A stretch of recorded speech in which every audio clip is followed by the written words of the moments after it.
es que Satanás adulteró la palabra de Dios? Vamos a leer Génesis 3 y el versículo 1 de nuevo. Pero la serpiente era astuta más que todos los animales del campo que Jehová Dios había hecho, la cual dijo a la mujer, ahora fíjense, con que Dios os ha dicho, no comáis de todo árbol del huerto. ¿Es eso lo que había dicho Dios? No. ¿Estás citando mal la palabra de Dios la serpiente? Sí.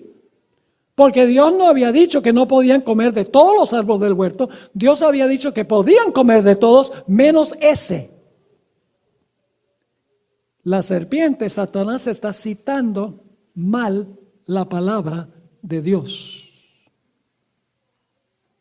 Yo pregunto, ¿ustedes creen que Satanás sabía que Dios le había advertido a Adán y Eva que no comieran de ese árbol? ¿Y que podían comer de todos? ¿Creen que Adán y Eva sabían eso? Sí, claro que lo sabían.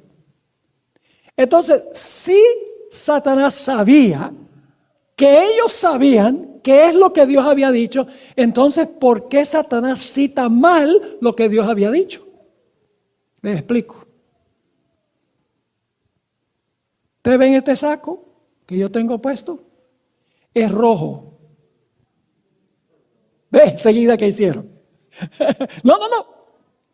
Al menos que sufran de daltonismo. Inmediatamente cuando yo hago una declaración falsa, la reacción de la otra persona es ¿qué? Corregirme. La serpiente quería comenzar un diálogo con Eva.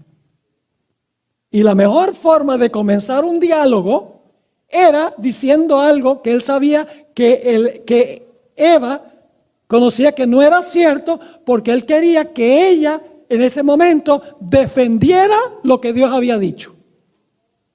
¿Me están entendiendo o no?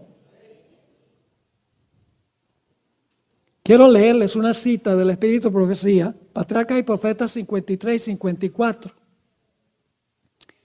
Primer capítulo que recomendó Elena White que estudiáramos y leyéramos. Aquí la hermana White explica el proceso desde que Eva llegó al árbol. Dice, el fruto era bello. ¿A qué está apelando eso? A los ojos. Ahora escuchen bien. Y se preguntaba a sí misma por qué Dios se lo había vedado. Vio el fruto y ¿qué pensó Eva? ¿Por qué será que Dios nos prohibió que comiéramos de este árbol? ¿Qué les había dicho Dios? No les estoy dando explicaciones de por qué no pueden comer de este. Sencillamente, obedézcanme y demuestren su amor para conmigo a través de la obediencia.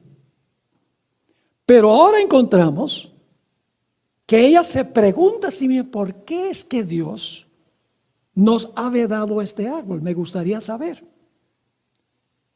Ahora escuchen, esta fue la oportunidad de Satanás. Ahora escuchen bien. Como si fuese capaz de discernir la forma en que funcionaba la mente de Eva. ¿Como si pudiese qué? Como si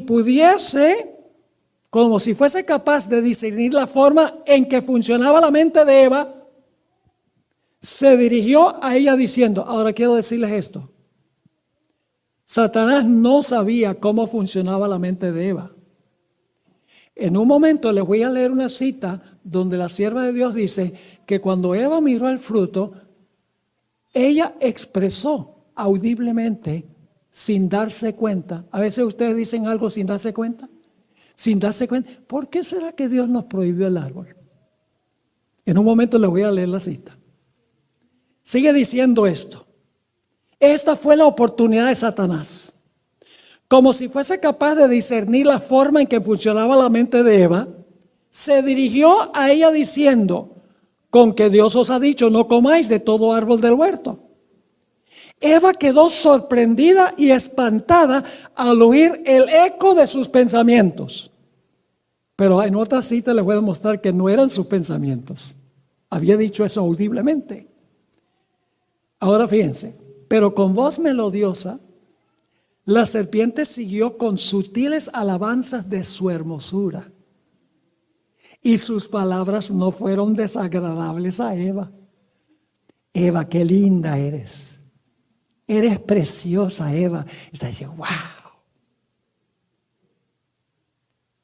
Y decimos en inglés, flattery will get you everywhere. Sigue la cita. En lugar de huir de aquel lugar, permaneció en él, maravillada de oír hablar a la serpiente. Ahora escuchen bien. Si se hubiese dirigido a ella un ser como los ángeles, hubiera sentido temor.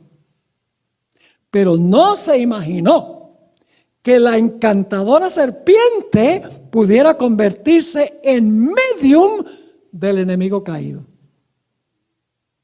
Ese es el proceso. La serpiente está hablando con voz melodiosa, musical.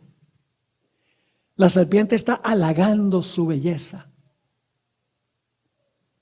Y entonces ahora Eva va a corregir lo que la serpiente dijo.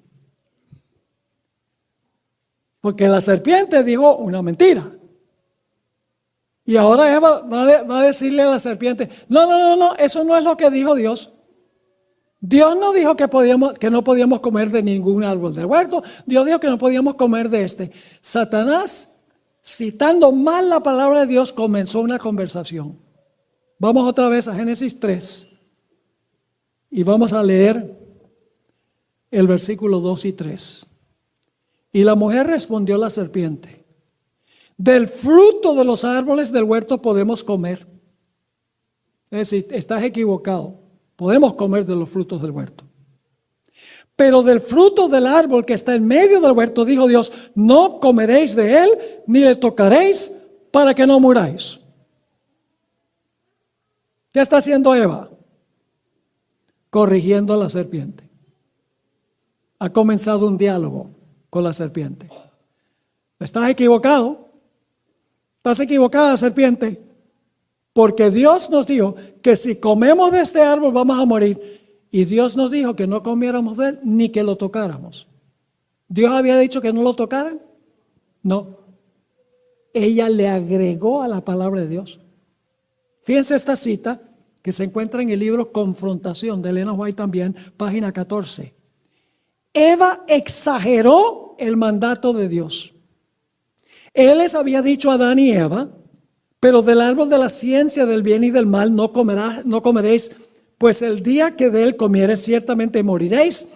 En la controversia de Eva con la serpiente, ¿era una controversia entre Eva y la serpiente? Sí, porque está corrigiendo a la serpiente. Dice, en la controversia de Eva con la serpiente, ella añadió las palabras, ni le tocaréis. También es peligroso agregarle a la palabra de Dios. No solo citarla mal. Agregarle o quitarle también es peligroso. Interpretarla mal es peligroso. Así que el primer método que usó Satanás, falso milagro.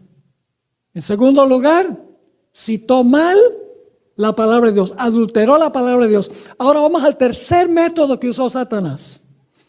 Satanás llevó a Eva a seguir sus impresiones, sus razonamientos y sus emociones. Cautivó sus razonamientos y sus emociones y sus impresiones. Ahora, noten el versículo 4. Versículo 4. Ahora la serpiente le va a decir algo muy interesante a la mujer. Entonces la serpiente dijo a la mujer que no moriréis. ¿Está poniendo en tela de juicio la palabra de Dios? Sí. ¿Qué está diciendo? ¿Dios es qué? Dios es mentiroso. ¿Está haciendo quedar mal a quién? ¿A Dios? Dios es mentiroso porque no van a morir. Ahora en la mente de Eva sucede lo que los psicólogos llaman disonancia cognitiva. Una palabra que lo describe más sencillamente es confusión. La mente de Eva está confundida.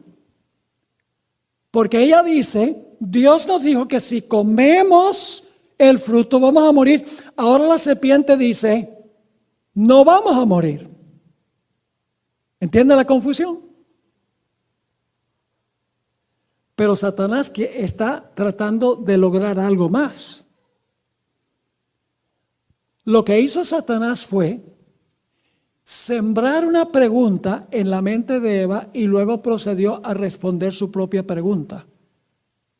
Repito, Satanás le formuló una pregunta a Eva y luego él mismo le proporcionó la respuesta a la pregunta. ¿Qué creen ustedes que pensó Eva cuando la serpiente, cuando Satanás dijo, no moriréis? Le voy a decir qué fue lo que pensó Eva. Eva pensó, si comer del fruto no va a llevar a la muerte, ¿por qué Dios nos dijo que sí íbamos a morir? ¿Por qué nos mintió Dios? ¿Qué motivo ulterior podría tener Dios en mentirnos? ¿Están entendiendo esto? ¿Qué motivo tendría Dios para mentirnos? Si la serpiente dice que no vamos a morir, entonces, ¿por qué es que Dios dijo que íbamos a morir? ¿Qué intención tendría Dios para mentirnos? Esa es la pregunta que Satanás sembró en la mente de Eva y luego él mismo contestó su propia pregunta. Génesis 3, 4 y 5. Entonces la serpiente dijo a la mujer, no moriréis, sino que sabe Dios. Sembró la pregunta, ¿por qué Dios nos dijo que vamos a morir si no vamos a morir? Y luego entonces él explica la respuesta a su pregunta. Sino que sabe Dios. Dios sabe algo que Él no quiere que ustedes sepan. Sabe Dios que el día que comáis de Él, serán abiertos vuestros ojos. ¿Eva era ciega? Eva no era ciega. Pero aquí dice, serán abiertos vuestros ojos. ¿Qué es lo que está diciendo la serpiente? Está diciendo, Dios quiere que ustedes estén ciegos en conocer algo. En la Biblia los ojos simbólicamente representan sabiduría y conocimiento. Por eso cuando Dios llamó a Saulo de Tarso, dijo que él iba a abrirle los ojos a los gentiles. El entendimiento del evangelio. Por eso en Efesios 1 y el versículo 18 habla de los ojos del entendimiento. ¿Cuál es el animal que se usa para denotar sabiduría? El búho. ¿Por qué? Porque tiene ojos bien grandotes.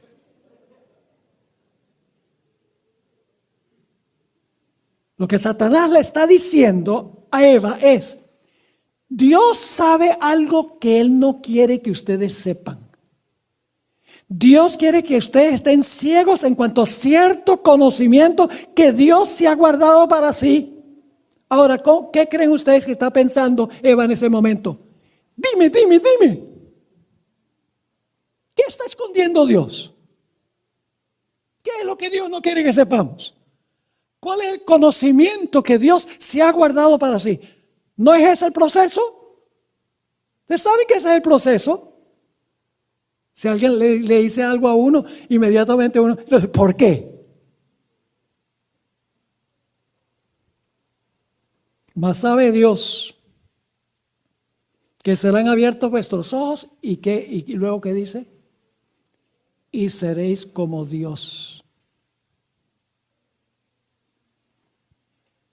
¿Sabe lo que Satanás le está diciendo a Eva? Está insinuando que en cierto momento Dios comió del árbol y al comer del árbol adquirió sus poderes como Dios. En un momento se lo va a comprobar del espíritu de profecía. Y después que Dios cobró todo ese conocimiento, esa sabiduría al comer del fruto del árbol, Él no quería rivales. Él no quería que nadie tuviera los mismos poderes que tenía Él. Y entonces desde ese momento, cualquiera que se aparecía por ahí, le decía, no comas del árbol porque vas a morir. Pero en realidad la intención de Satanás era que Eva pensara que ellos podían estar sobre el mismo nivel de Dios. No diosesitos, sino en un nivel de igualdad a Dios.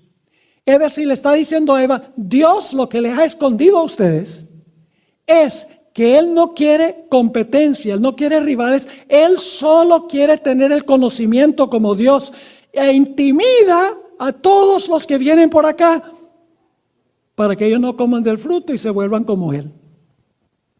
Ahora les voy a leer la cita del Espíritu de Profecía.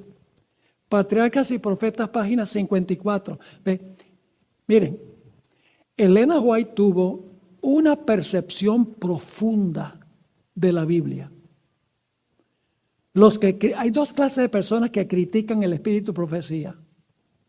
Uno, los que nunca la han leído. Y dos, los que la leen con el propósito de criticar. Pero yo me maravillo, hermanos y hermanas. Me maravillo al leer este primer capítulo, la profundidad de explicación que tiene el Espíritu de Profecía. Sencillo, una descripción según lo que hablamos anoche.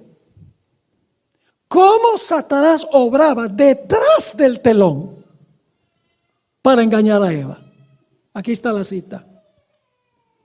Satanás insinuó que celosamente el Señor quería impedir que comieran del fruto, pues entonces se elevarían a la igualdad con Él.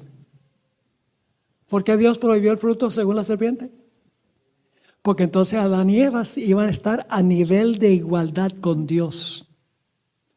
Manifestó Satanás que Dios les había prohibido que gustasen del fruto de aquel árbol o que lo tocasen, repitiendo las palabras de Eva, debido a las maravillosas propiedades que tenía de dar sabiduría y poder. El tentador afirmó que jamás llegaría a cumplirse la divina advertencia que les fue hecha meramente para intimidarlos. Dios lo que quiere es asustarlos para que no coman del árbol y sean igualitos a Él. ¿Qué está haciendo Satanás? Le está dando mala reputación a Dios. Hoy en día la gente lo hace también, por ejemplo, diciendo que Dios va a lanzar a los impíos al infierno para que ardan para siempre. ¿Qué clase de Dios haría eso? La intención de Satanás es que nosotros critiquemos a Dios, que hagamos quedar mal a Dios, cuando lo que deberíamos estar haciendo es hablar bien de Dios. Aun cuando nos vienen cosas que no nos gustan, debemos estar dispuestos a decir, alabado sea el Señor. No aceptar las insinuaciones de Satanás. Pero hay algo más aquí. Satanás no solamente estaba diciendo que ellos estarían a un nivel de igualdad con Dios, sino que explicó en qué sentido iban a ser igual a Dios. Note nuevamente lo que dice el versículo 5. Seréis como Dios, ¿en qué sentido? ¿Sabiendo qué? Sabiendo el bien y el mal. ¿Quién definió lo que es bueno y lo que es malo? Le dijo Dios a Adán y Eva, hagan lo que les salga. Que es el pensamiento posmoderno. La idea de que las decisiones en la vida de lo que es bueno y que es malo sale del corazón, no de los 10 mandamientos, fuera del hombre. Le está diciendo a Adán y Eva, ustedes van a ser Dios, pero en un sentido muy especial. No van a tener que depender de Dios para decirles qué es bueno y qué es malo. Ustedes mismos van a poder definir lo que es bueno y lo que es malo, sin necesidad de que Dios les diga. ¿Saben que eso es lo mismo que le dijo a los ángeles en el cielo? Lo pueden leer en este mismo capítulo de Patriarcas y Profetas. En el cielo, Satanás le dijo a los ángeles, miren, ustedes son unos esclavos, porque ustedes obedecen todo lo que dice Dios en su ley, pero ustedes son suficientemente sabios para saber lo que es bueno y lo que es malo sin que Dios les esté diciendo. Si su propia sabiduría les va a mostrar qué es bueno y qué es malo, que es lo que se está enseñando hoy en día en todo el mundo. Iban a ser como Dios, pudiendo definir por sí mismos lo que es bueno y lo que es malo. Ese fue el tercer método.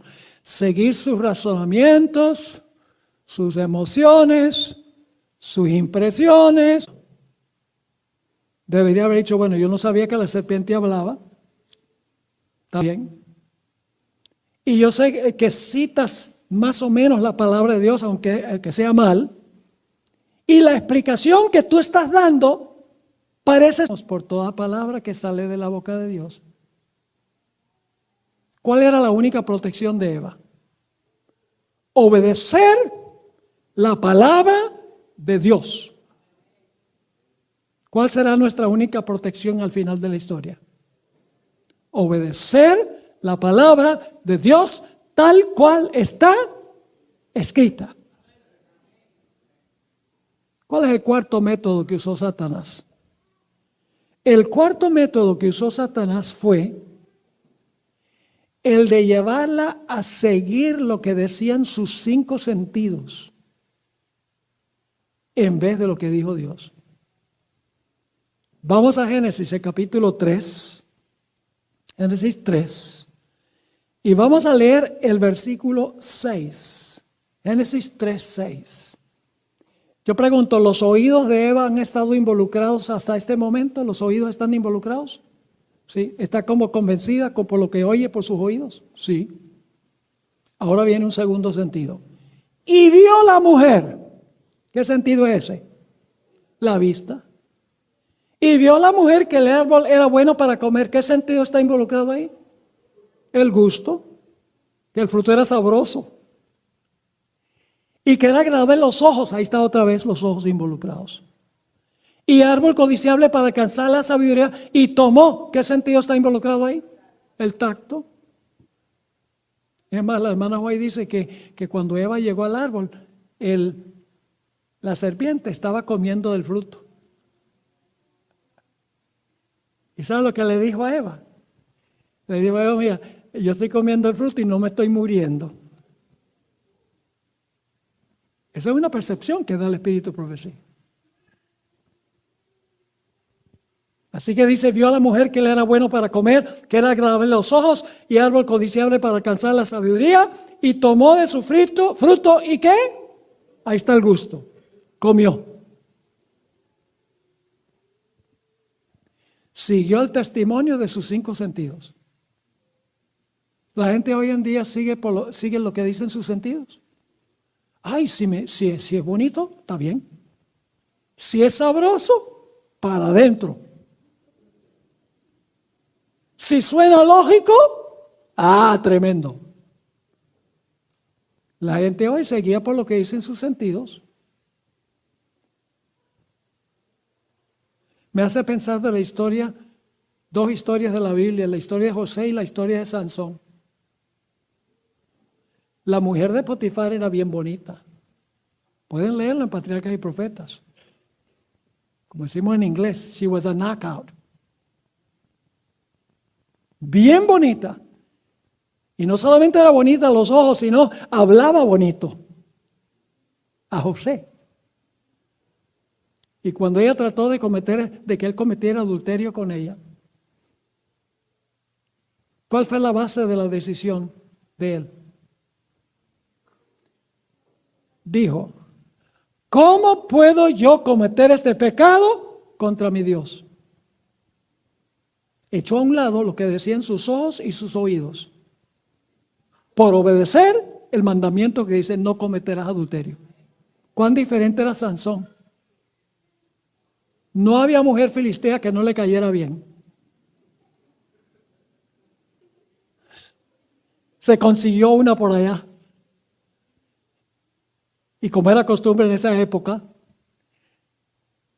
le dice a los padres, oye, esta mujer, pero espectacularmente linda, filistea, quiero que me la consigan. Porque en ese tiempo tenía que consultar a los padres. Y los padres le dijeron, pero Sansón, no os unáis en yugo desigual con los incrédulos. Te va a desviar el corazón de los caminos de Dios. ¿Sabe lo que dijo Sansón? Consígamela porque ha agradado mis ojos. Y le costó los ojos. Hay una lección ahí. Le costó los ojos. Porque Sansón se guiaba por sus sentidos y por sus emociones y por sus impresiones y no por lo que Dios dice. Hermanos y hermanas, podemos estar seguros solamente si obedecemos lo que Dios dice. Sin vueltas. Sin desvíos. Vivir por toda palabra que sale de la boca de Dios. Como sucedió con Jesús. Ahora, ¿cuál es el quinto método que usó Satanás? El quinto método que usó Satanás fue que usó a Eva para tentar a Adán. Una vez que Satanás vence a una persona, usa a esa persona para vencer a otras. Porque hasta este punto solo Eva había pecado.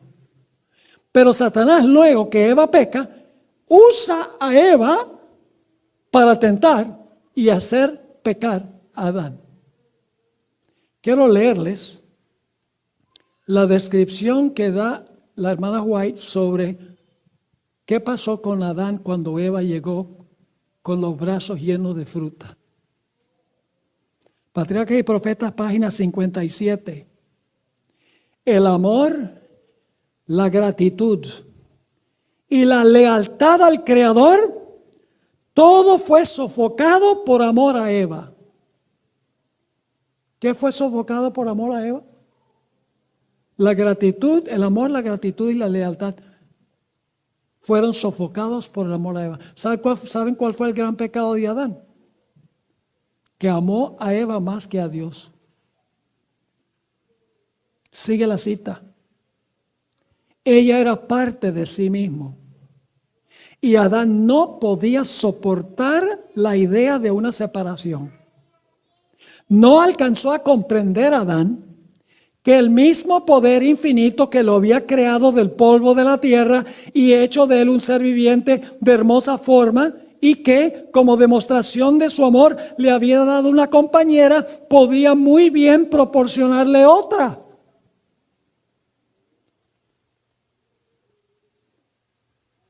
Adán resolvió compartir la suerte de Eva. Si ella debía morir, él moriría con ella. Y luego fíjese cómo funciona la racionalización. Al fin y al cabo razonó Adán. ¿No podían ser verídicas las palabras de la sabia serpiente? Eva estaba ante él tan bella y aparentemente tan inocente como antes de su desobediencia. Le expresaba mayor amor que antes. Ninguna señal de muerte se notaba en ella. Y así decidió hacer frente a las consecuencias. Tomó el fruto y lo comió apresuradamente. Y por eso estamos aquí. ¿En serio? Por eso estamos aquí. ¿Creen que Satanás va a usar estos mismos engaños en los últimos días? Hermanos y hermanas, nuestra única protección es en obedecer la palabra de Dios. En un escrito está. Pero ¿saben cuál es el problema de muchos? No pueden decir escrito está porque no saben dónde está escrito. Y aún peor, no pueden decir escrito está porque ni siquiera saben si está escrito. Nosotros tenemos que ser en esta época de la historia estudiantes de la palabra. Conocerla al derecho y al revés. Poder explicar las razones por las cuales creemos lo que nosotros creemos. Para dar un testimonio al mundo en cuanto a la verdad que Dios da en su santa palabra. Satanás usa gente hoy para tentar gente. ¿Sabe que a veces yo doy una campaña evangelística? Ya no las doy bien largas. Antes hacía campañas de 3 y 4 semanas.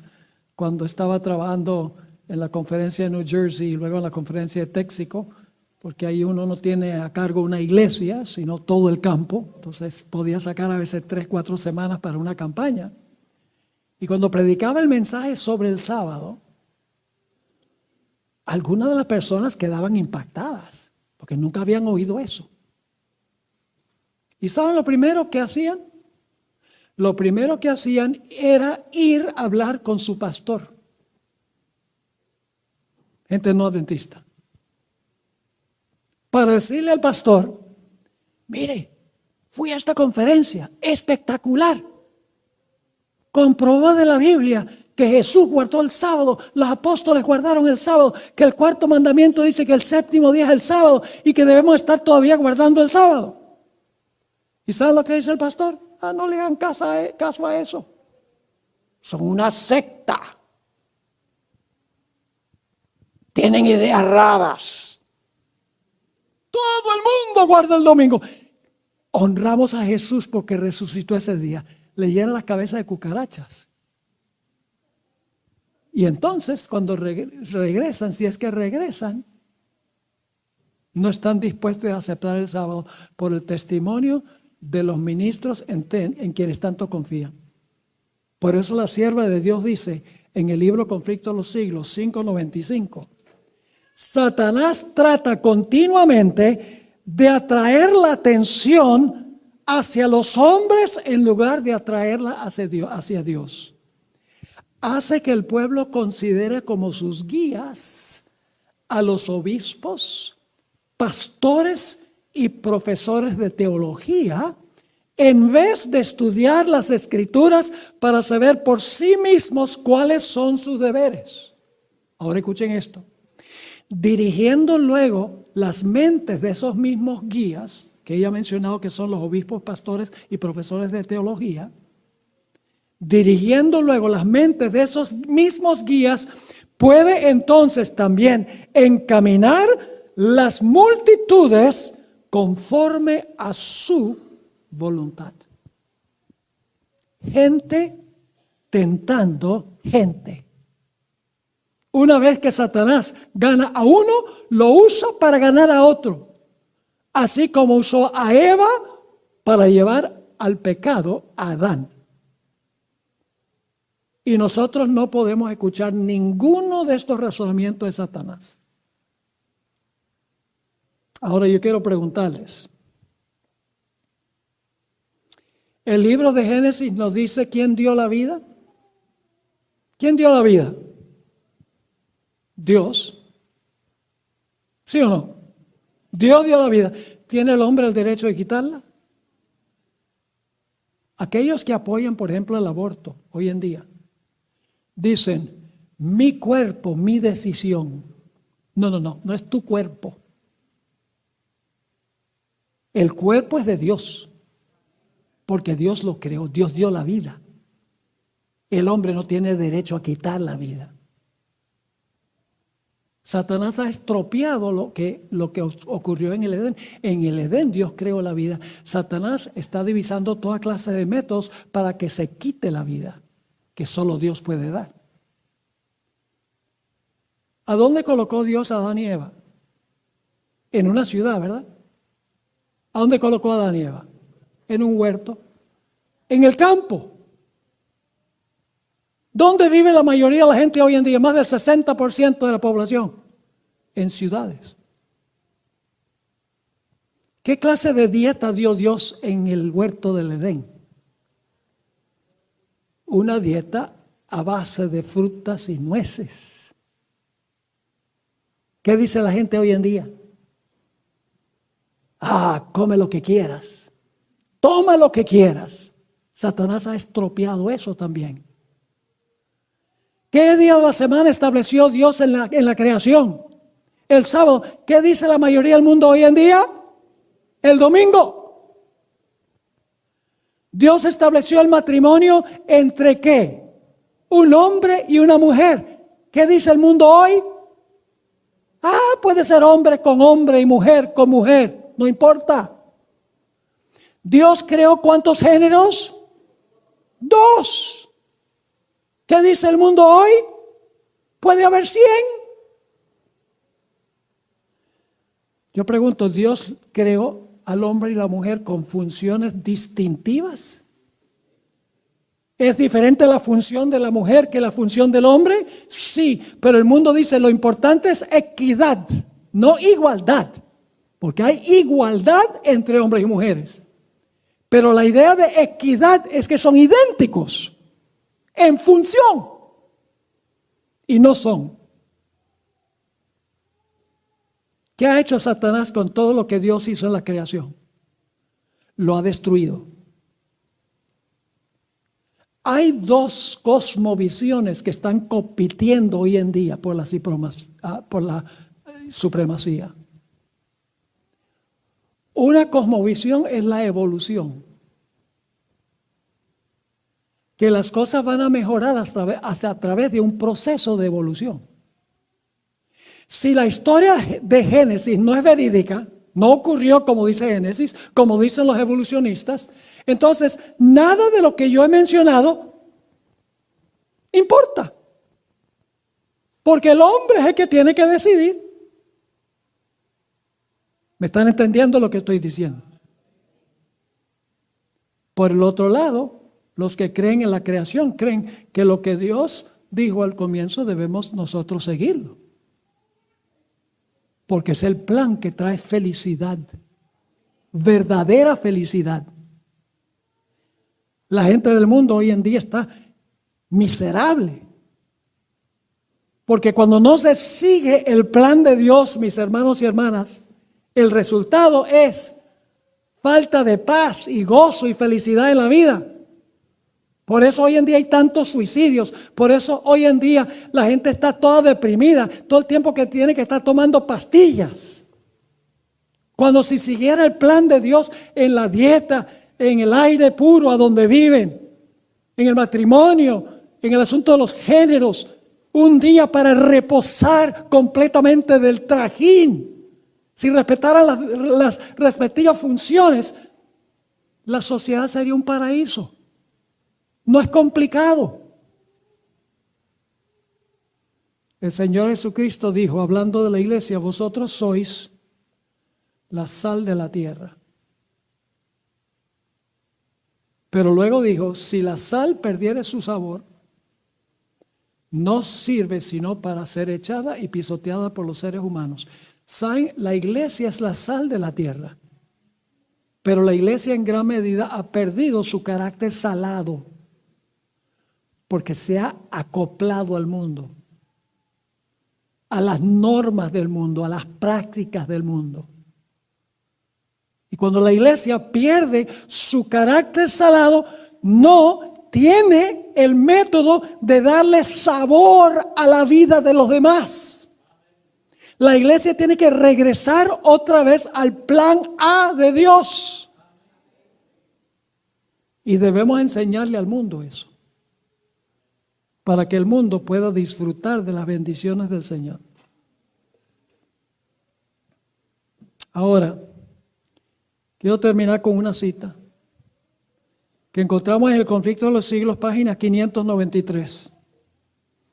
El último gran engaño se desplegará pronto ante nosotros. El anticristo va a efectuar ante nuestra vista obras maravillosas.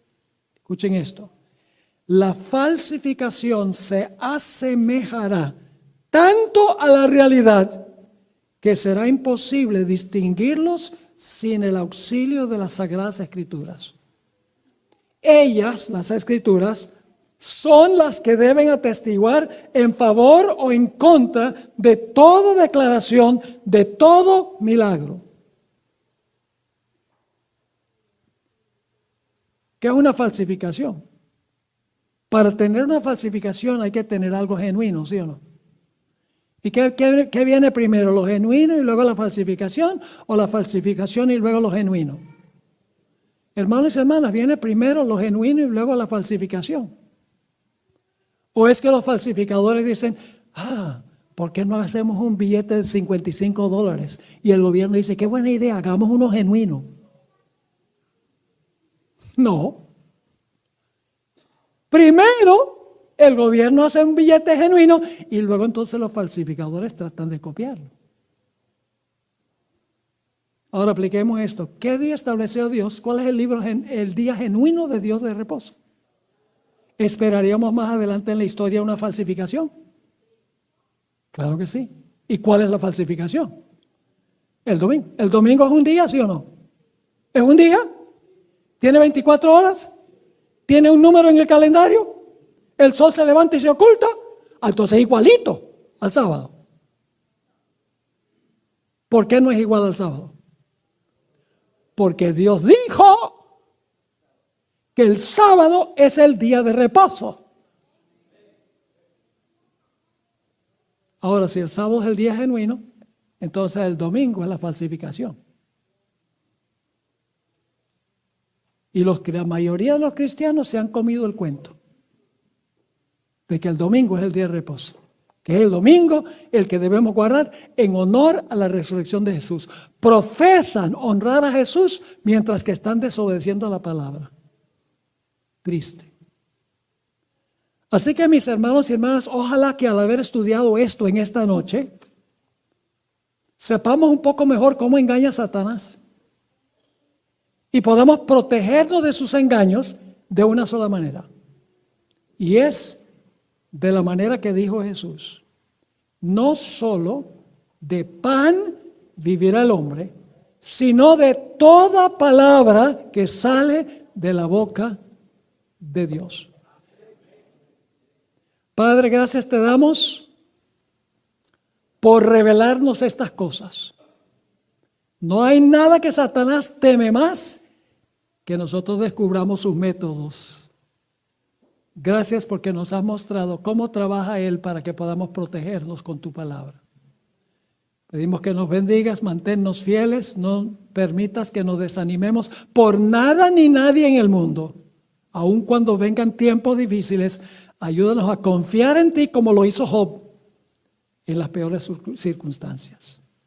Gracias te damos por habernos acompañado y por responder nuestra oración, pues te lo pedimos en el nombre de Jesús. Amén.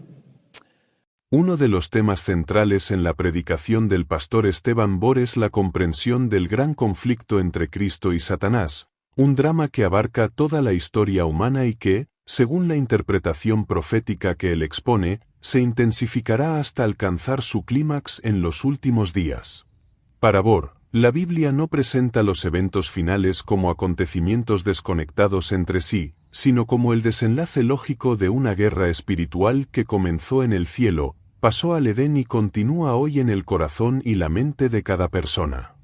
El enemigo, derrotado en la cruz pero no destruido en sentido final, concentra sus esfuerzos para engañar, desviar y confundir, especialmente a aquellos que desean permanecer fieles al carácter, la ley y la verdad de Dios. Por ello, Satanás no actúa de manera abierta o grotesca, sino mediante engaños sutiles, revestidos de religiosidad, aparente luz y formas de espiritualidad que parecen inocuas pero que socavan los fundamentos mismos del cristianismo bíblico. Según Bor, el hecho de que Satanás se presente como un ángel de luz hace que la discernición espiritual sea crucial. No basta con tener buenas intenciones o sentimientos religiosos, es necesario conocer las Escrituras con profundidad, mantener una relación viva con Cristo y estar atentos a la naturaleza progresiva de los engaños finales, los cuales no aparecen de manera brusca, sino que se desarrollan a través de procesos culturales, teológicos y espirituales que preparan gradualmente a las masas para aceptar una falsificación global del Evangelio. Esta tensión entre verdad y engaño es, para Bohr, la temática central del tiempo del fin y la razón por la cual Dios ha dado advertencias proféticas tan claras en Daniel, Apocalipsis y en las enseñanzas de Jesús sobre los últimos días. La estrategia de Satanás, mezcla de verdad y error. Una de las enseñanzas más repetidas por el pastor Bohr es que el enemigo jamás presenta el error en su forma pura, en cambio, lo envuelve en fragmentos de verdad. Esta táctica, explica, es la misma que utilizó con Eva en el Edén, no negó por completo la palabra de Dios, sino que la reinterpretó, la relativizó y la presentó como una limitación injusta. De igual manera, en los últimos días Satanás no intentará destruir la religión, sino transformarla en algo adulterado, emocional y centrado en la experiencia humana más que en la obediencia a Dios. De acuerdo con Bohr, los engaños finales estarán construidos sobre ideas que parecen atractivas, razonables y espirituales, pero que al mismo tiempo eliminan aspectos fundamentales de la verdad bíblica, particularmente los relacionados con la ley divina, la santidad de Dios, el pecado y la identidad del verdadero pueblo de Dios. Bohr sostiene que el enemigo sabe que el cristiano promedio suele estar familiarizado con la Biblia pero rara vez profundiza en su contenido. Por ello su estrategia no es destruir la fe de una sola vez, sino introducir pequeños desajustes que, con el tiempo, producen un alejamiento casi imperceptible de la verdad. Así, por ejemplo, ideas que parecen promover la libertad espiritual pueden terminar por erosionar la noción de obediencia, conceptos sobre el amor pueden minimizar la justicia, y discursos sobre la gracia pueden hacer que la ley parezca irrelevante. Este equilibrio distorsionado es uno de los pilares del engaño final, porque prepara a las personas para aceptar una fe sin sacrificio, un cristianismo sin cruz y un evangelio sin transformación. La ley de Dios en el centro del conflicto final. Para Esteban Bohr, el conflicto de los últimos días no gira en torno a guerras geopolíticas, movimientos económicos o crisis ambientales, aunque estos factores también aparecen en el panorama profético, sino en torno a la obediencia a la ley de Dios y particularmente a los mandamientos que revelan la autoridad divina. Satanás, explica Bohr, no odia la religión, odia la obediencia. Su objetivo no es eliminar la espiritualidad, sino reemplazarla con una forma de devoción que parezca piadosa pero que evite someterse a la voluntad de Dios. Por ello el enemigo ha concentrado históricamente sus esfuerzos en distorsionar la comprensión de la ley, especialmente en cuanto al sábado bíblico, que según Bohr será una señal distintiva en el tiempo del fin. En numerosas enseñanzas, Bohr recalca que el conflicto final será un asunto de adoración verdadera versus adoración falsa. No se trata de una lucha entre creyentes y ateos, sino entre aquellos que obedecen la palabra de Dios y aquellos que aceptan mandamientos humanos revestidos de autoridad religiosa. Este conflicto se originó cuando Satanás cuestionó la autoridad de Dios en el cielo, continuó en la tentación en el Edén y se intensificará en el desenlace profético, cuando el mundo será llevado a elegir entre la marca de la bestia y el sello de Dios. En este sentido, cualquier engaño que minimice la importancia de la ley, promueva la idea de que Dios ya no exige obediencia o presente la autoridad religiosa humana por encima de la Escritura, forma parte de la estrategia final del enemigo. El ataque contra el carácter de Dios y el concepto de justicia. Una de las ideas más frecuentes en la predicación de Bohr es que Satanás busca distorsionar el carácter de Dios.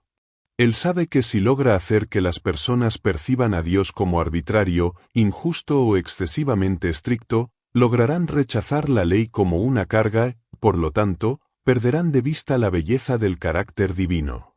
Bohr enfatiza que la ley de Dios es una expresión de su carácter, y que separarla de su identidad conduce inevitablemente a una comprensión errónea del Evangelio. En los últimos días, argumenta, Satanás empleará filosofías, teologías y movimientos religiosos que presentan un Dios sentimentalista, que acepta todo sin requerir transformación, o un Dios distante que delega la moralidad a la conciencia humana. Estos engaños no atacan la fe de manera frontal, sino gradual. Según Bohr, una forma común de distorsión es la idea de que Jesús abolió la ley en la cruz, sustituyó el pacto antiguo por uno sin demandas éticas o requiere solo una fe intelectual sin obediencia práctica. Otras formas de engaño incluyen la idea de que el concepto de juicio es incompatible con el amor de Dios, o que la noción de santidad es irrelevante en la vida moderna. Bohr considera que todos estos elementos convergen en el ataque final contra el carácter de Dios, porque si las personas aceptan un evangelio sin ley, aceptan también un carácter divino alterado. El espiritualismo moderno, terreno fértil para el engaño final. Otro componente esencial en la exposición de Bohr es el fenómeno del espiritualismo contemporáneo. Él vincula directamente las falsas manifestaciones espirituales del tiempo del fin con la enseñanza bíblica acerca del estado de los muertos. Bohr recalca que Satanás usará como herramienta principal la falsa doctrina de la inmortalidad del alma, un concepto muy extendido en el cristianismo moderno pero que, según la interpretación adventista, no es bíblico. Para Bohr, la creencia de que los muertos continúan conscientes abre la puerta para que espíritus malignos se presenten en forma de seres queridos, figuras religiosas o incluso apóstoles, para transmitir mensajes aparentemente espirituales pero contrarios a la Biblia. El espiritualismo actual, dice Bohr, no se presenta ya en forma de sesiones espiritistas victorianas, sino disfrazado de energías, armonía universal, contacto con entidades de luz o experiencias extracorporales atractivas para una sociedad sedienta de lo sobrenatural pero desconectada de la Biblia.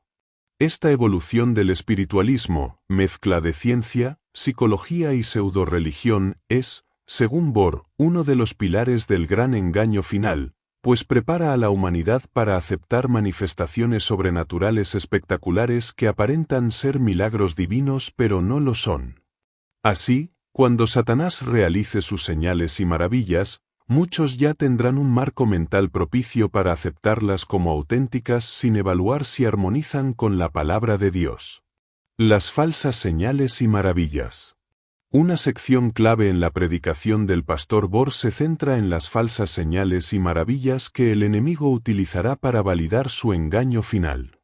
Bohr recalca que los milagros no son prueba de autenticidad espiritual. De hecho, los falsos profetas descritos en Apocalipsis 13 realizan señales impresionantes, incluso haciendo descender fuego del cielo, para engañar a los habitantes de la tierra. Satanás sabe que la humanidad contemporánea, aun cuando se considera racional, está profundamente fascinada por lo sobrenatural, lo inexplicable y lo emocional. Por ello, los engaños finales no estarán basados únicamente en argumentos, sino en experiencias y manifestaciones visibles capaces de producir asombro y credulidad instantánea. Bohr subraya que los milagros deben ser evaluados a la luz de la Biblia, no la Biblia a la luz de los milagros. En los últimos días, dice, los sentidos serán un campo minado, visiones, voces, apariciones, sanaciones y señales extraordinarias no equivaldrán a la obra del Espíritu Santo, sino que muchas veces serán una contrafacción diabólica destinada a suplantar la autoridad de la palabra escrita. El peligro aumenta cuando las personas basan su fe en sentimientos, experiencias emocionales o manifestaciones visibles, en vez de basarla en la Escritura. Por esta razón, Bohr insiste una y otra vez en que la seguridad del cristiano no está en lo que ve, sino en lo que está escrito. El ecumenismo como plataforma del engaño. Otro componente central en la interpretación de Bohr es la idea de que el ecumenismo global será el vehículo que utilizará el enemigo para unificar al mundo religioso bajo una falsa adoración. Bohr sostiene que la tendencia actual hacia la unidad religiosa, aunque parece noble y llena de buenas intenciones, es en realidad una estrategia satánica para diluir la verdad bíblica en aras de una falsa paz espiritual. En esta unidad, la verdad ya no tiene un papel central, lo que importa es la armonía social y la cooperación. Bohr afirma que, aunque la división innecesaria es lamentable, la unidad sin verdad es peligrosa y anticristiana. Según Bohr, el ecumenismo moderno no busca un retorno a la obediencia bíblica, sino un consenso religioso construido sobre puntos comunes mínimos, lo que inevitablemente lleva a abandonar aspectos fundamentales de la fe.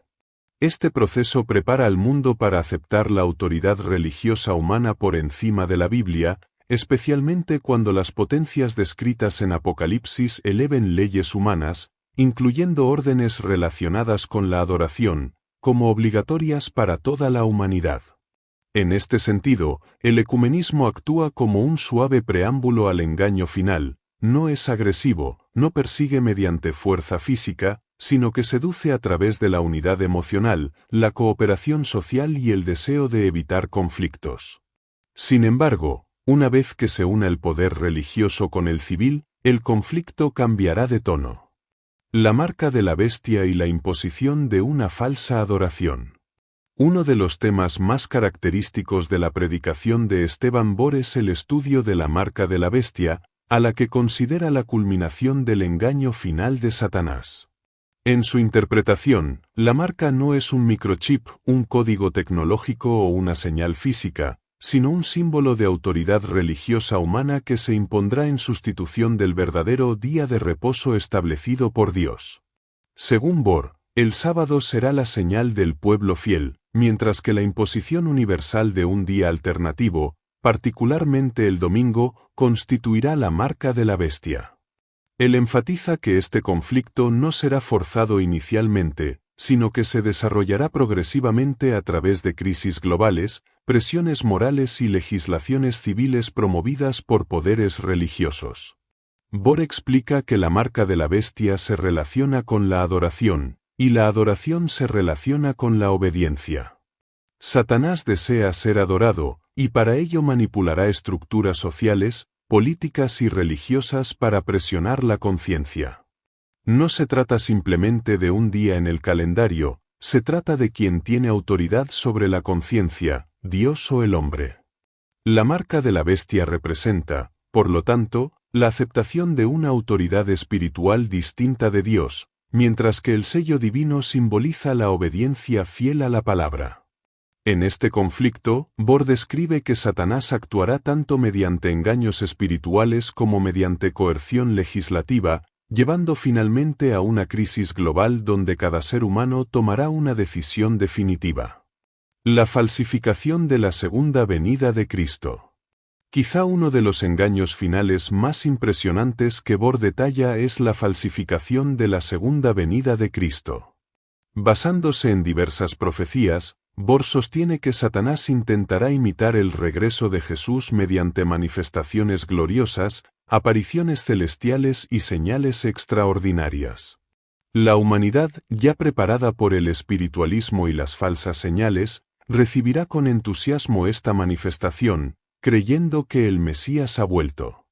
Según Bor, Satanás aparecerá con una belleza y majestad que superan la imaginación humana, pronunciando palabras llenas de ternura y autoridad, bendiciendo a las naciones, sanando enfermos y mostrando poderes que parecen divinos.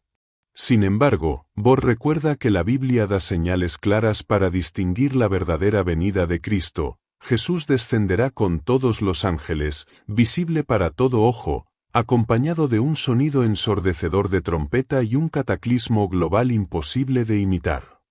Además, Cristo no establecerá un reino terrenal inmediato ni caminará sobre la tierra tras su regreso. Por ello, Bor enfatiza que cualquier entidad que aparezca caminando entre humanos, proclamando un mensaje de paz y bendición para la tierra, no puede ser Jesús.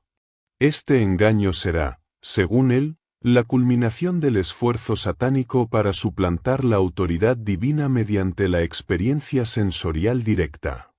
El falso reavivamiento espiritual. Otra enseñanza recurrente de Bor es que en los últimos días habrá un falso reavivamiento espiritual que parecerá auténtico, pero que no estará basado en la verdad bíblica ni en la obediencia. Este falso reavivamiento estará marcado por emociones intensas, manifestaciones estáticas, música sensorial, experiencias místicas y señales aparentes del Espíritu Santo. Sin embargo, estas manifestaciones no conducirán a una vida de santidad ni a un apego más profundo a la palabra de Dios. En cambio, promoverán un cristianismo centrado en el yo, en el entretenimiento espiritual y en una experiencia subjetiva. Bohr enfatiza que el verdadero reavivamiento produce arrepentimiento, transformación del carácter, obediencia a los mandamientos y humildad profunda. En contraste, el falso reavivamiento produce euforia momentánea, sensación de poder espiritual y confianza en los sentimientos. Para él, Satanás utilizará este movimiento emocional masivo como una herramienta para desensibilizar la conciencia de la humanidad ante el engaño final. Cuando el mundo esté lleno de un espíritu religioso sin verdad, será fácil para el enemigo presentar sus señales y maravillas como si fueran evidencia de la presencia divina. La crisis económica global como herramienta de presión. Bohr también enseña que la presión económica será un factor clave en los últimos días. Como lo indica Apocalipsis 13, no se podrá comprar ni vender sin la marca. Esto no solo representa restricciones comerciales, sino un sistema de control global en el cual la fidelidad religiosa tendrá consecuencias materiales. Bohr recalca que esta presión económica será una prueba de lealtad para muchos cristianos, ya que deberán decidir si obedecer a Dios cuando hacerlo significa perder seguridad laboral, acceso a bienes básicos o estabilidad financiera. Según Bohr, el sistema económico mundial se está moviendo hacia una centralización cada vez mayor, lo cual facilita la posibilidad de imponer restricciones globales. Aunque él no se enfoca en teorías conspirativas específicas, sí subraya el principio profético de que el poder civil y religioso se unirán para ejercer coerción sobre la conciencia. La crisis económica será uno de los instrumentos más eficaces para forzar a las personas a alinearse con las leyes humanas. Así, el dinero y la supervivencia serán utilizados como armas en el conflicto final. El sellamiento del pueblo de Dios. En contraposición a los engaños del enemigo, Bohr dedica gran parte de su enseñanza a explicar el proceso del sellamiento del pueblo fiel.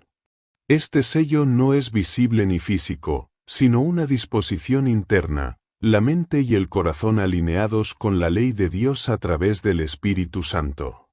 Para Bohr, el sellamiento representa la madurez espiritual del remanente, su capacidad para permanecer firme en medio de la crisis final sin dejarse llevar por la presión civil, económica o emocional. Bohr recalca que el sello no se recibe en un momento de crisis, sino como resultado de una vida diaria de obediencia, comunión con Dios y crecimiento espiritual. Cuando llegue el tiempo del sellamiento, los fieles ya habrán desarrollado un carácter firme, una fe profunda y una dependencia total de Cristo. Esto los protegerá de los engaños masivos y les permitirá discernir la verdad aun cuando el mundo entero siga la falsificación. El sellamiento, entonces, es tanto una protección contra el engaño como la preparación para la segunda venida. La obra del Espíritu Santo en el tiempo del fin. Bohr contrasta la obra auténtica del Espíritu Santo con su falsificación final. Mientras el Espíritu verdadero conduce a la verdad, a la santidad y a la obediencia, el falso espíritu lleva a emociones superficiales, doctrinas humanas y experiencias ilusorias. Para Bohr, el Espíritu Santo ilumina la palabra, convence de pecado y transforma el carácter. Nunca contradice la Escritura ni minimiza la necesidad de obedecer los mandamientos. En los últimos días, dice Bohr, el derramamiento del verdadero Espíritu Santo, el lluvia tardía, fortalecerá a los creyentes para proclamar el mensaje final al mundo. Este movimiento no estará caracterizado por sensacionalismo, sino por una convicción profunda, una predicación poderosa centrada en Cristo, y una vida de pureza y amor sacrificial. A diferencia del falso reavivamiento, la lluvia tardía exaltará la Biblia, revelará la belleza de la ley de Dios y motivará a las personas a vivir una fe activa, íntegra y coherente. La importancia de la interpretación profética correcta. Un elemento distintivo en la enseñanza de Bohr es su fuerte énfasis en la interpretación profética historicista. Él sostiene que Satanás intenta confundir al mundo religioso introduciendo interpretaciones proféticas futuristas, preteristas o simbólicas que oscurecen la identidad de los poderes descritos en Daniel y Apocalipsis. Al reinterpretar las profecías, muchos cristianos pierden de vista el papel del papado, la relevancia del sábado y la naturaleza progresiva del conflicto final. Para Bohr, las profecías son como un mapa. Si el mapa se interpreta mal, se termina en el lugar equivocado. Satanás sabe esto, y por eso continuamente promueve teologías que minimizan la profecía, la reinterpretan como mito o la diluyen en simbolismos sin aplicación concreta. La comprensión correcta de la profecía, según Bohr, permitirá I don't blame you for living this wish had been enough for you to stay.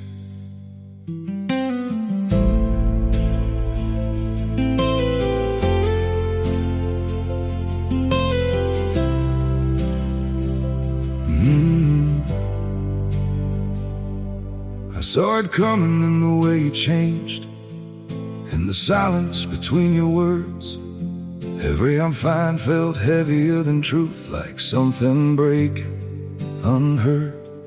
I tried to fix what I didn't understand, held on tighter as you slipped away. But love can't grow where it's already gone. I don't blame you for living this wish had been enough for you to stay.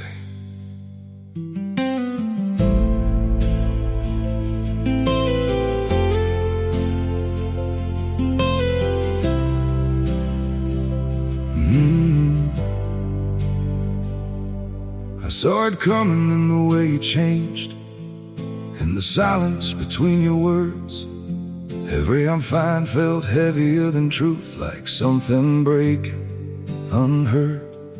I tried to fix what I didn't understand, held on tighter as you slipped away. But love can't grow where it's already gone.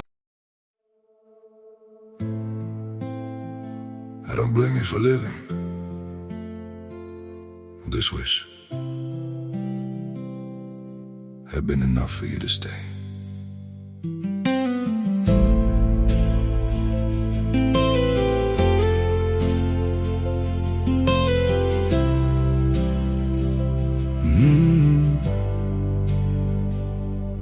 I saw it coming in the way you changed, in the silence between your words. Every I'm fine felt heavier than truth, like something breaking unheard. I tried to fix what I didn't understand, held on tighter as you slipped away. But love can't grow where it's already gone.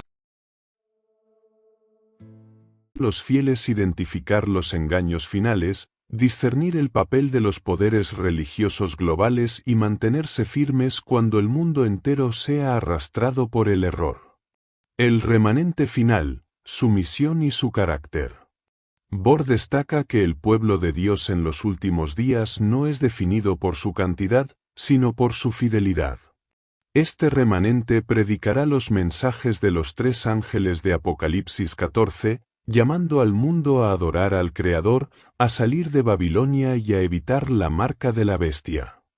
Esta misión no será popular ni políticamente correcta, de hecho, será rechazada por la mayor parte del mundo religioso, que preferirá la unidad ecuménica antes que la obediencia bíblica. Sin embargo, el remanente perseverará, impulsado por la obra del Espíritu Santo y protegido por el sello divino. El carácter del remanente será semejante al de Cristo, paciente, firme, humilde y obediente. Bohr enfatiza que la victoria final no será alcanzada por fuerza humana, sino por una relación profunda con Jesús. El gran engaño será tan fuerte que, si fuera posible, engañaría aún a los escogidos. Por eso, Solo quienes tengan una fe sólida y una vida de comunión constante con Dios podrán resistir. La preparación personal para el tiempo del fin. Una de las aplicaciones prácticas que Bohr repite con frecuencia es que la preparación para los eventos finales no consiste en acumular información profética solamente, sino en vivir una vida diaria de conversión, obediencia y comunión. Él advierte que el conocimiento sin transformación puede llevar a un espíritu de orgullo espiritual que se vuelve vulnerable al engaño. La verdadera preparación implica cultivar un carácter semejante al de Cristo, aprender a depender de Dios en cada momento y desarrollar una fe que pueda resistir la presión social, económica y espiritual del tiempo del fin. Para Bohr, la oración, el estudio de la Biblia, el servicio al prójimo y la obediencia práctica son pilares irrenunciables. Sin estas disciplinas espirituales, el creyente será arrastrado por la corriente del engaño final, aun cuando comprenda intelectualmente las profecías. Por ello, insiste en que la preparación espiritual debe comenzar ahora, antes de que las crisis se intensifiquen. El juicio investigador. Otro concepto clave en la teología que enseña Bohr es la doctrina del juicio investigador, basada en Daniel 8 y 14 y otros pasajes. Él explica que este juicio no es para informar a Dios, quien conoce todas las cosas, sino para demostrar ante el universo quiénes han sido verdaderos seguidores de Cristo. El juicio investigador, según Bohr, también fortalece la importancia de la ley divina. Si no hubiera ley, no habría juicio. En los últimos días, esta doctrina será atacada por teologías que niegan la necesidad de transformación del carácter o que presentan la salvación como un acto exclusivamente declarativo sin frutos visibles. El juicio investigador también resalta la realidad del conflicto final. Satanás acusa al pueblo de Dios, pero Jesús intercede por ellos. Bohr subraya que, en esta etapa solemnísima, es crucial vivir en arrepentimiento constante y en obediencia sincera, no por temor al juicio, sino como fruto natural de la obra de Cristo en el corazón. Para Bohr, este juicio también prepara a los fieles para el sellamiento, pues revela quienes han permitido que el Espíritu Santo transforme su vida de manera genuina. La batalla de la mente, el último campo de guerra. Bohr enfatiza que el verdadero campo de batalla del tiempo del fin no es geopolítico, sino mental. Satanás busca controlar la mente mediante engaños que apelan a los sentidos, la cultura, las emociones y la lógica torcida.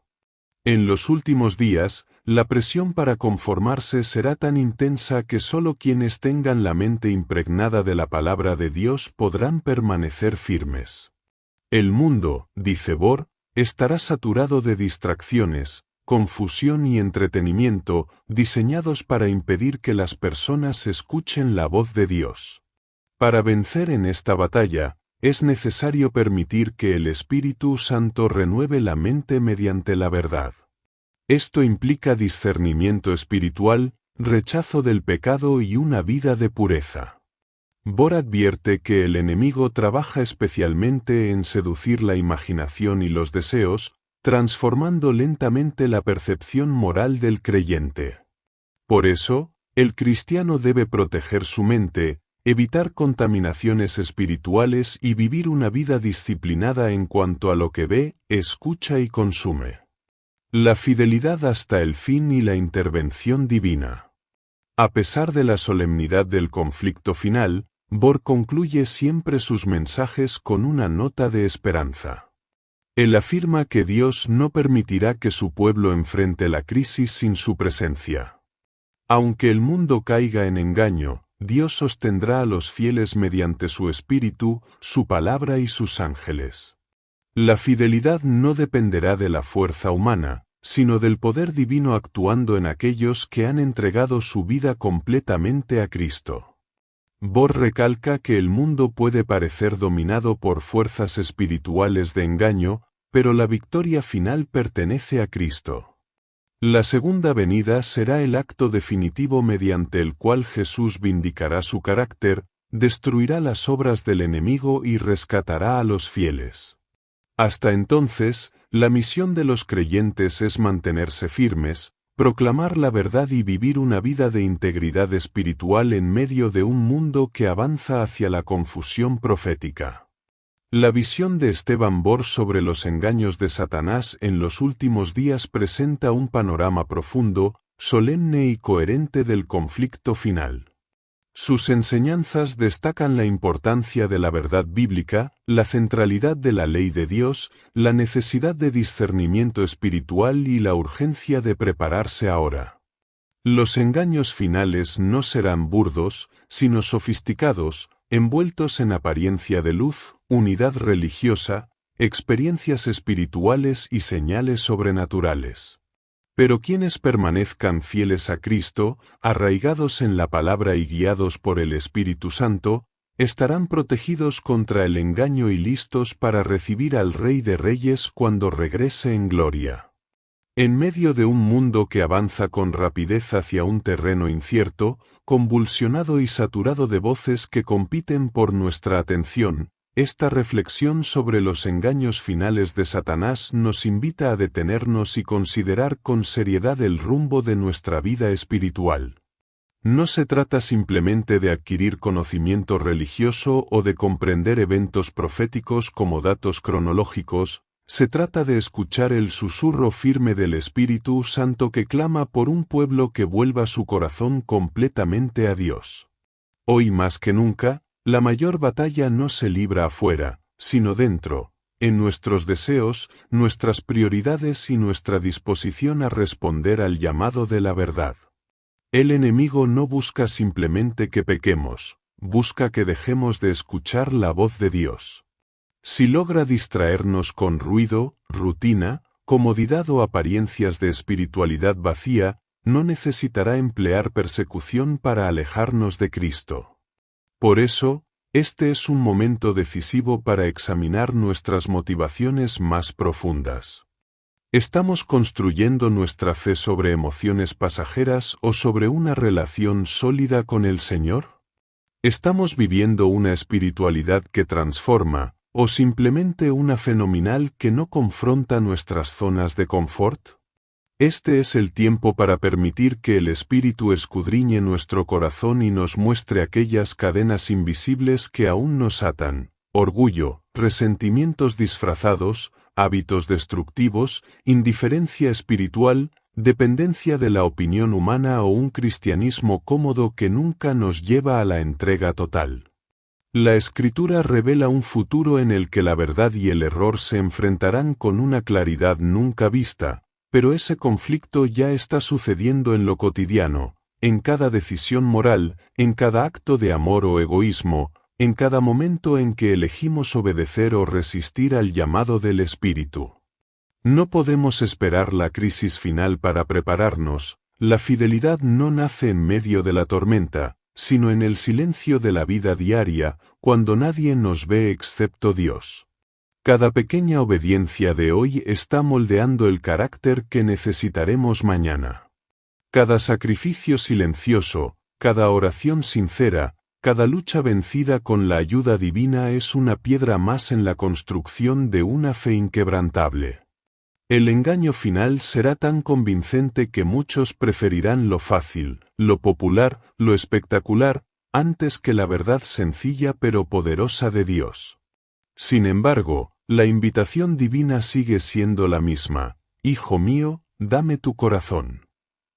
Dios no está buscando expertos en profecía, sino hombres y mujeres transformados por su gracia, cuya vida sea un testimonio de su poder. Él está levantando un pueblo que no se doblegue ante la presión ni se deje deslumbrar por señales espectaculares, porque su fe está arraigada en la palabra y en una relación personal con Jesús. El momento actual exige un despertar espiritual genuino. No un reavivamiento emocional pasajero, sino una reforma de vida que impacte nuestros pensamientos, nuestras decisiones, nuestras prioridades y nuestra forma de amar. Dios nos está llamando a limpiarnos de toda tibieza, a dejar atrás la vida cristiana superficial y a abrazar una fe valiente que pueda permanecer firme cuando otros vacilen. Este llamado no es una carga, sino una invitación a experimentar la libertad que solo existe cuando el corazón está completamente entregado a Cristo. No sabemos cuánto tiempo queda antes de que los eventos finales sacudan al mundo, pero si sabemos que el Espíritu Santo está obrando hoy, en este mismo instante, invitándonos a tomar una decisión clara. No podemos seguir viviendo divididos entre la luz y las sombras, entre la verdad y nuestras propias preferencias. Es tiempo de rendir completamente nuestra vida, de elegir la santidad aunque cueste, la obediencia aunque duela, la fidelidad aunque implique ir contra la corriente. La promesa es segura, Dios nunca abandona a quienes se entregan por completo a Él. Aquellos que pongan su confianza en sus manos serán fortalecidos en la hora de prueba, sostenidos en la adversidad y transformados en instrumentos vivos de la verdad. Este es el momento de volver al primer amor, de limpiar el altar del corazón y de dejar que el fuego del Espíritu restaure lo que el mundo ha apagado. La gracia de Cristo sigue siendo suficiente, su poder sigue estando disponible, y su invitación continúa abierta: ven, sígueme. Hoy es el día para elegir con convicción, para abrazar la verdad sin reservas y para preparar el corazón para la eternidad. Y cuando Cristo regrese, brillante, victorioso y rodeado de gloria indescriptible, aquellos que hayan permanecido fieles no solo reconocerán la voz del verdadero pastor, sino que habrán vivido cada día con la esperanza de encontrarse con Él. Tomemos la decisión de ser parte de ese pueblo que Él llamará por nombre, porque fue fiel en lo poco, firme en la prueba y puro en un mundo lleno de engaños.